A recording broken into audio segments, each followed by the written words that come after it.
guys, this is Dr. Hayes, and this is the video that is labeled more about Muslim children's literature on your syllabus. And so what this conversation is going to be a continuation of the a couple lectures ago. In the Asian children's literature video, I spent a little bit of time showing you some children's books that, like picture books, basically picture books that were set with in Middle East locations and had some Muslim themes and characters. And so this video, I'm going to be going more into the implications for themes and characterizations, more toward books for older readers, I think, when you get into a little bit more of the nuanced representation of characters who are Muslim, or themes that center around Muslim plots and things like that. So, excuse me, this is just a continuation of that video you had a couple weeks ago. So this one, I'm going to be looking at the chapter you had to read for diversity in youth literature that for this week, because there's some concepts in here that I think really do add to our conversation. So what this video is not going to be is I'm not going to be giving a tutorial about what Islam is, what the different pillars of Islam and the different belief systems, the different sects of Islam, the Shia and the Sunni, and that's just a couple of the major ones. There's a lot more, and the different history of the religions. There are plenty of videos online that talk about that and give a little bit of history about those and a little bit of primer. I'll probably in class this week, I'll show a video that gives us a breakdown of that. So that's not what this video is. I want to instead talk about the things to consider when we are reading literature, specifically for young people, teenagers is what I'm thinking of, and what we want to think about whenever we're selecting and reading literature for young people. And I'm going to be using some concepts from this chapter.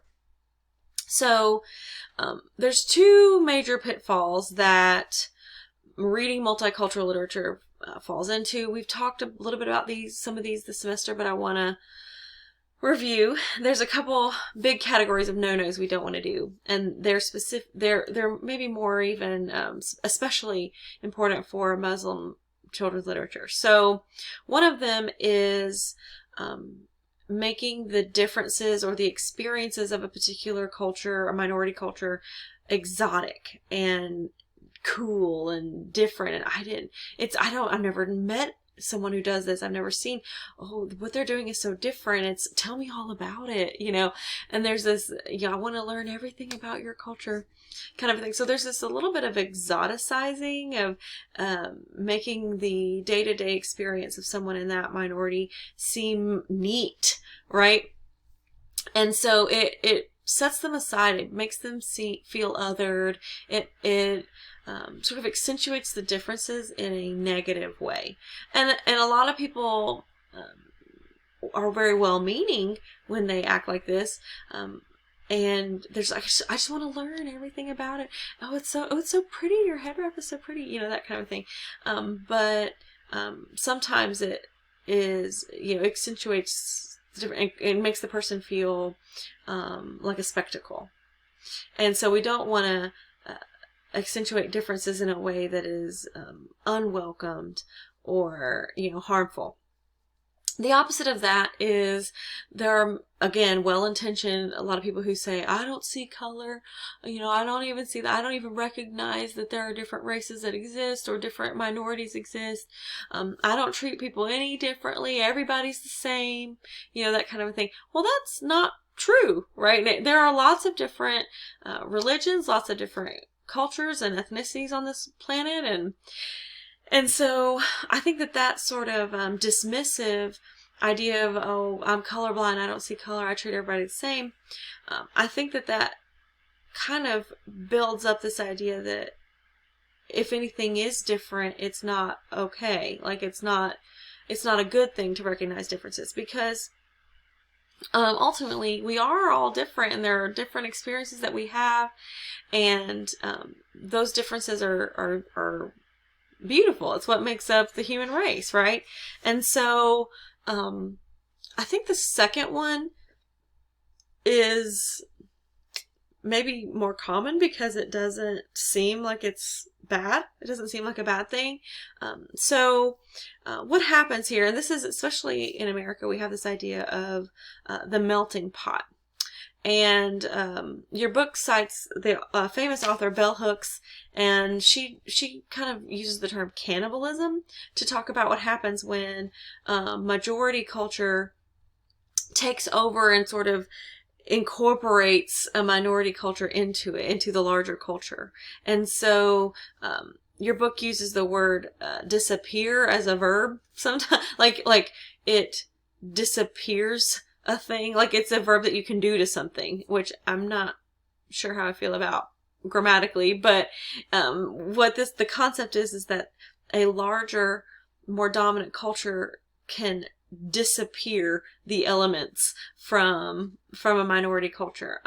Certain cultural practices, certain religious differences, certain maybe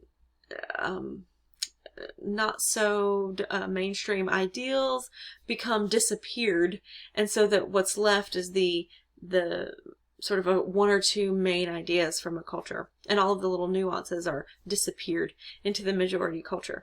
So here in America, we have this idea called the melting pot, right? You probably grew up in school learning that, America's a melting pot. We have all different kinds of people who've come here from all different places. But at the end of the day, we're all American, that kind of a thing. And the idea of a melting pot is that there's this big soup or stew inside, and everything kind of incorporates together, and all the flavors mix and become one thing, and the ingredients sort of all mix together and become one thing, like a stew that you eat. And so in recent years, maybe a couple decades maybe, it's that idea of the melting pot has been challenged a little bit. There's been some pushback against the idea of the melting pot as something that is a positive representation of the coming together of multiple cultures. So the metaphor, I guess, the analogy that has replaced the melting pot idea is, I've heard people say that instead it would be more desirable and maybe accurate to say that what we want America to be is a salad. So a salad is a similar idea where you have a whole bunch of different ingredients coming together to make one dish.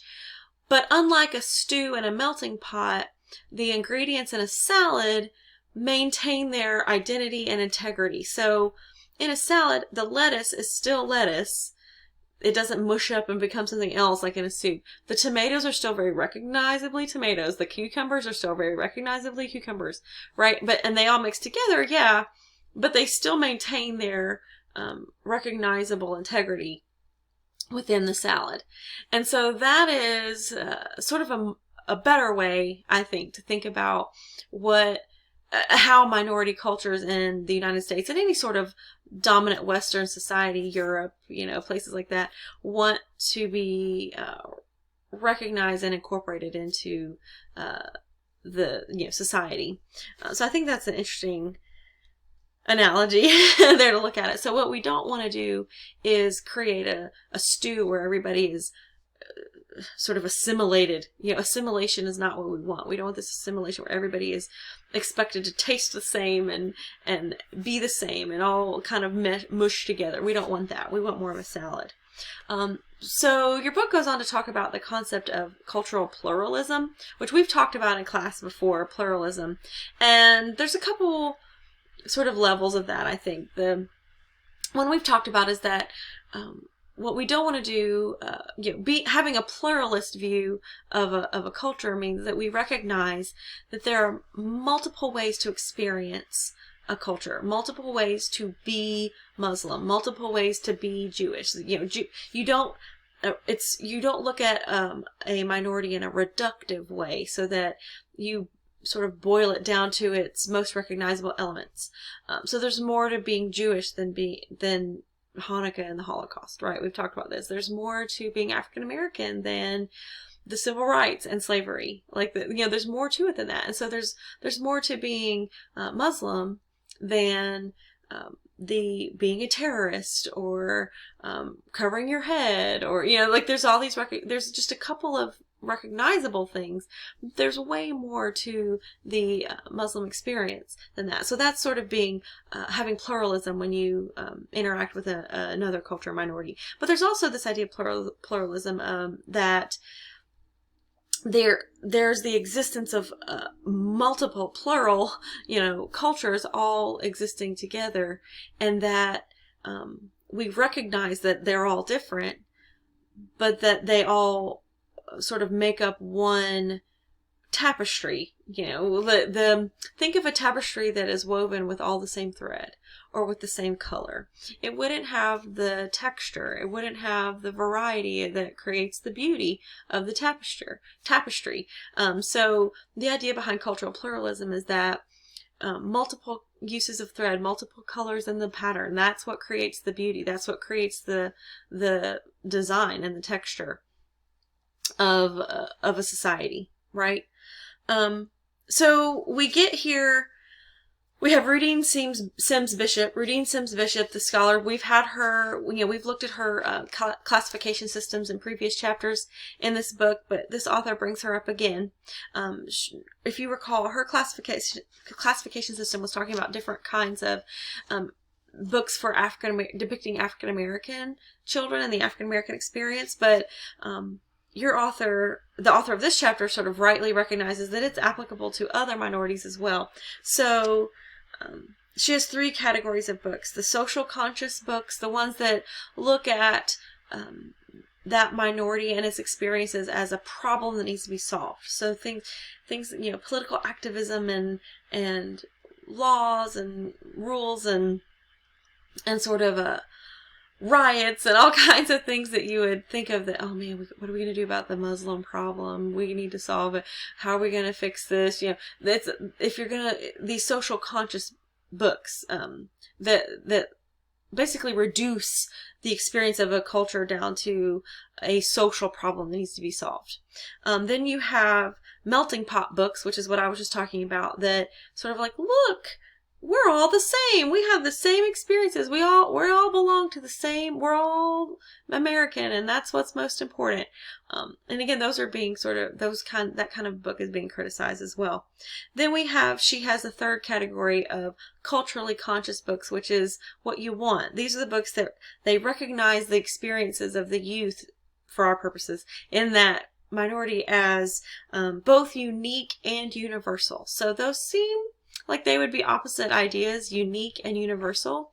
But what that means is it's unique as in the experiences of a character in a narrative are unique to that character. They're not meant to be a stand-in for any sort of Muslim experience or fill in the blank minority experience. It's something that character is going through, not that fill in the blank Johnny Muslim is going through, right? Like it's just any old person. That's a unique individual that is experiencing these experiences in the narrative. But they're also universal to where their experiences are recognized as something that human beings do experience. It's not so focused on just making their minority experiences a spectacle and othering it. It also is something that maybe teenagers all go through, or men or women all go through. People whose parents are divorced all go through these things. So there's a universal element as well as something that's unique to that character, both of which do not reduce down the experience to the experience of making that person be a stand-in for their culture. So at this point, I wanted to stop and talk about your chapter gives some demographic statistics about the Muslim population worldwide. And so the statistics in your book are a little out of date. The studies they use, it's from Pew Research, which is a reputable research organization, but the studies they use are from 2009 and 2011, which now in 2020 is a little bit out of date. So I went to the same source, the Pew Research, Pew Forum is the offshoot that they use, and they have since updated their worldwide religion statistics in 2005 and also 2017. So there's a little bit more current data, if you will. So I'm going to reduce me down here. So I've got this first chart here, and this is on the Pew Forum website. I've included the taskbar up here so you can see the address if you'd like to try to go here, or I can send you a link if you're curious. So this is a breakdown of world religions, and so what I just wanted you to see that, we in the United States, we seem to think that Christianity is dominant, and it's everywhere. It's ubiquitous. It's everywhere for us, and it is in the United States, and it is the largest religion worldwide. But Islam is the second largest religion worldwide. So almost a fourth of the world's population practices Islam. The statistics in your book from 2009, I think, it was 20%. So it's already increased. And this study in Pew Research, I'm not going to show this other link, but they have determined that their projections that these numbers will drastically increase, that the population of Muslims in the United States will double by 2030, and that by 2050 that the population of Muslims worldwide will be pretty much equal, if not surpass, the population of Christians worldwide. And so the point of showing you this is that the Muslim population is not nothing, right? It's not small. It's a large part of the world's population, almost a fourth. And so by comparison, the high quality, socially conscious, as Bishop would call it, socially conscious texts that deal fairly and realistically with Muslim characters is comparatively way below what it should be for a population that takes up a fourth of the population of the world. Similarly, let me switch this other map here. So this is a map that shows the distribution of the Muslim population worldwide. And so this was actually kind of surprising to me. So you can see where we are in North America. 0.2% of the North American population is Muslim. Or sorry, that's not right. 0.2% of the worldwide Muslim population lives in North America. They have a different statistic on here that shows, I'm going to move that up a little bit, that shows that I think Muslim people make up, I think it was like 1 or maybe 1.5% of the United States population, but 0.2% of the Muslim population in the world lives in North America. So this is maybe why our perception is a little bit skewed. By far the largest Muslim population in the world is in the Asia Pacific. The biggest country is in Indonesia, India as well, and so as drastically densely populated as that area is, they pretty much share the population with Hinduism. So we're going to talk about that in coming classes here in our course. But so the Middle East, you would think that what we think of as sort of the Muslim region of the world is the Middle East and Northern Africa. But that is not even almost 20%, not quite 20% of the worldwide Muslim population lives in the Middle East, that was a surprising result for me. But a very small, comparatively very small percentage of the Muslim population lives in North America. By contrast, as your book says, that in 2010, I think. In 2010, Islam was the religion most frequently referenced on American news programming. So look at the tiny amount, 1% of our population, 0.2% of the worldwide Muslim population lives in North America, but Islam was the most frequently mentioned religion on American news media. So we are paying very close attention, and we're very concerned with the sort of experiences of the Muslim population worldwide, even though we don't have that sort of population in our country.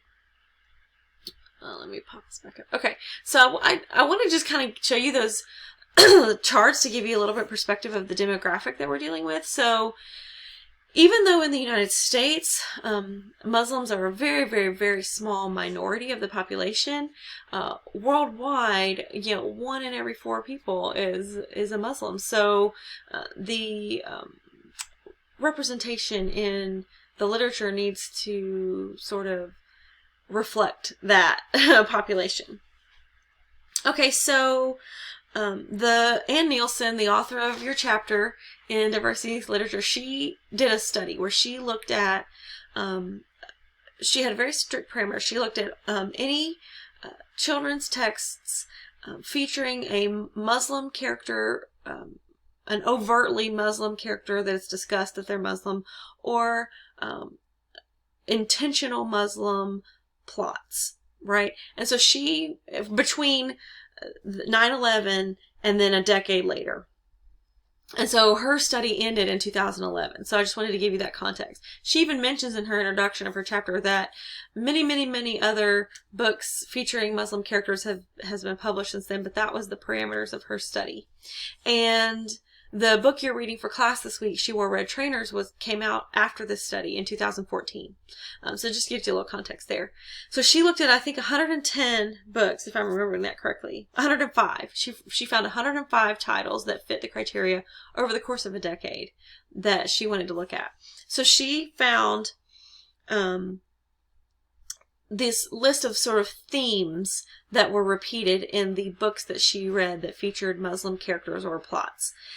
And so the themes are, let's learn from the children and all get along syndrome, which is kind of funny. Like, I'm not going to really focus on that for this because it's mostly in picture books, where she cited a couple of examples of picture books where it's an extremely reductive view of the conflicts that happen in, usually those books are about the Middle East, the conflicts that happen and how if we can, look, the children are sharing, we can share, this sort of centuries old Palestinian and Israeli conflict, and like, let's just all get along like the kids do, and use the kids as an example.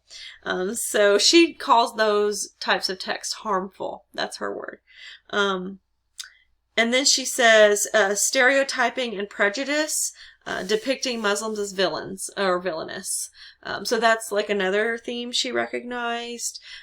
Terrorism and war, which is probably an expected big one. If you're going to, I would think that the terrorism and war theme that's repeated would be more in works for adults. We have a lot of like military thrillers and international thrillers and things, and TV shows and novels and whatnot. And a lot of times the villains in those books are Middle Eastern terrorists represented as Muslim extremists or Islamist extremists. But there must be some that are in YA books as well. I haven't encountered those myself. I don't have personal experience, but going off of her study. And then there's another theme, identity through religious practice and attire. So it focuses on the identity of a specific character based on their identity is presented through their participation in their religion. So it will show them, if it was a female, it will show her wearing a covering. It will show them praying, kneeling and praying toward Mecca, or it'll show them being very particular about their diet, or, something about their attire, practices they do. That's how that's how that character's, their whole identity is wrapped up in their participation in their religion, which is a little bit also reductive. The book you're reading this week, the main characters are Muslim, but, the girl is is an artist and wants to be a painter and an artist, and she's a sister, and it's all about her and raising a special needs brother, and there's so many more elements to her identity than just her Muslim faith. The same thing with the boy character. he plays basketball, and he's mourning the recent loss of his mother, and his mother wanted him to be a lawyer, but now he doesn't know what he wants to do for his career, and his father has certain things, and he's also dealing with being a brother. So, there's more to the character than just their presentations of their faith, and that's it. And then she has the category chirpy, perky, super positive, all is resolved girl teen fiction. So that's the theme she has. And so she even says toward the end, these are not all bad. These chirpy, perky teen girl fictions are not necessarily all negative depictions. It's just it's sort of a popular genre where you have YA love stories and teenage girls. And so I think that genre is maybe represented, or that character type is maybe more accurate, is represented in the novel you read this week, Chihuahua Trainers, by Amira's best friend, Raina. I don't know how you pronounce her name. We'll have to talk about Raina. And she loves to shop, and she runs a fashion line. She's starting a fashion line, and she loves jewelry and makeup, and she's obsessed, with, the sort of this chirpy, perky, girly teen life, right? And they're obsessed with boys, and they have a Mahdi scale, Muslim Hadi scale, so that sort of genre and that character archetype is represented by the best friend in the book we're talking about this week. So Nielsen, the author of your chapter, Nielsen, suggests some rules for if you're going to create Muslim youth literature, and it's going to be culturally conscious, like Rudine Sims Bishop's category is, and it's not going to sort of fall into the pitfalls of some of these repeated themes that Nielsen noticed. She has some rules. Avoid simplification and romantic metaphor, right? So don't boil down the religion into just sort of we can all just get along kind of a thing. It's not realistic, and it's sort of a harmful romanticization of the situation. Rule number two, avoid villainous stereotyping and simpering superiority. This is the section where she talked about the outsider author who used the wrong term in the book to refer to a particular head wrap that a character is wearing. And when her editors confronted her about it, she basically was like, it doesn't matter. Just, it doesn't matter. It's all the same thing. I didn't say a country. I didn't say she was from Palestine. I didn't say, should just make it whatever. That was it was this dismissive, reductive reaction to the note she got from her editor. So that's the simpering superiority that it's talking about. That, it's all the same. It doesn't matter. It's sort of the, nobody's going to tell the difference kind of a thing. Avoid misrepresentation. That seems pretty straightforward and clear. So care about the details, care about getting the history right, care about getting the language right, getting the practices right. Embrace research. So if you're an insider, even insiders within the culture need to do a lot of research about the context and the history and everything and the language. Look at Pam Munoz-Ryan. Her works are highly researched, and she's an insider for most of them. Esperanza Rising, which you read from class, the portion of Echo that exists in Southern California, the Dreamer that she talked about in the video we watched. So even as an insider into a text, a lot of research is involved, making sure you don't get things off. That's the thinking that I'm an insider in this culture, I don't need to do research about it, is that same reductive experience. Like, well, being a Muslim is the same for everyone. It's just being a Muslim. It's reductive to think that just because you're one kind of experience that your minority in one particular way, that doesn't mean that you don't need to do research to be inclusive of multiple ways that minority lives and has their experiences. So she her next role, Embrace Realism, talks about the same author. The author you read today, Naima Roberts, or this week. Does my head look big in this? It's a teen girl chirpy perky fiction about, it has, she's talking about her hijab, and it's, does my head look big in this? And then also 10 Things I Hate About Me, which is about a girl who, lives a double life. She's Muslim at home, but, sort of assimilates at school. And, so she's trying to sort of reconcile the two parts of her identity and sort of eventually merge them together. So, her last rule is embrace humor and play. So I think one of her things that the author here wants to encourage, when you select multicultural texts to read, and if you're an author if an author is wanting to write multicultural text, the last rule sort of encourages you, not all, just because it's about a minority or about a Muslim specifically, in her case, in this chapter, it doesn't have to be serious. It doesn't have to be about discrimination or oppression or religious piety and reverence, and it doesn't have to. Those things exist in that cultural experience, obviously, but there are plenty of like fun, humorous moments that there's. Muslim children play, Muslim teenagers giggle, teenage girls giggle and tell jokes and tease each other, and the Muslim boys were, they sort of were trash talking on the basketball court in the book you read this week. So sort of the last rule she has is, embrace the humorous elements of the characters. They're still, they're human beings, and they have senses of humor, and that the culture has playful elements that go along with it.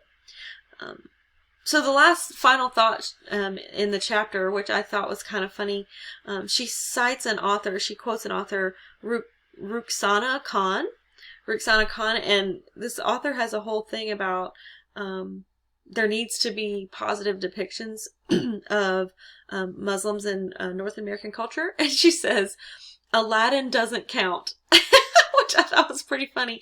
Because for a lot of us growing up, and a lot of American children growing up, especially pre 9/11, post 9/11, it's not quite the same. There's not quite a lack of representation, and maybe it's not even all the best representation post 9/11, but pre 9/11, we had Aladdin. That's basically what we had, right? As sort of a representation of the Arabic world at all, right? And not everyone in the Arabic world is in the Islamic religion. I just want to make that clear. But she says Aladdin doesn't count, which I thought was kind of funny.